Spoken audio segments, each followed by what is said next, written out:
This is just the second part of the Raleigh 20 overview video. For some reason my camera was saying that the battery was going dead, but it looks like it's okay now. So I'll just go through for a couple more minutes to show the front of the bike.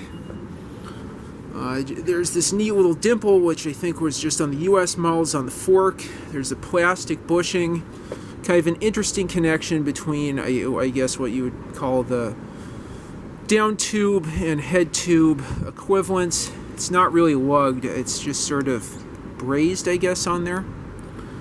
Nice curved swept-back handlebars. I've put some bar ends on here. There's modern brake levers that someone installed. Chrome wheels again. In the future I'll have to replace those with alloy.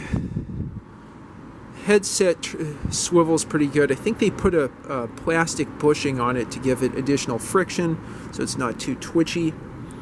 I already talked about the folding mechanism a bit.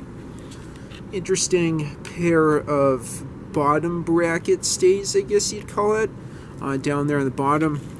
The chain guard is held here with a couple twist tie, or a couple zip ties, but I'll look for a bolt for that and also clean up some of the rust or get a replacement there. The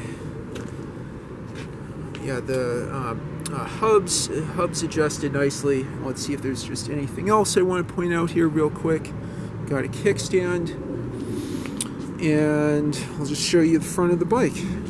If you have experiences with this bike, please leave them in the comments down below. Like and subscribe as always. Have a good one.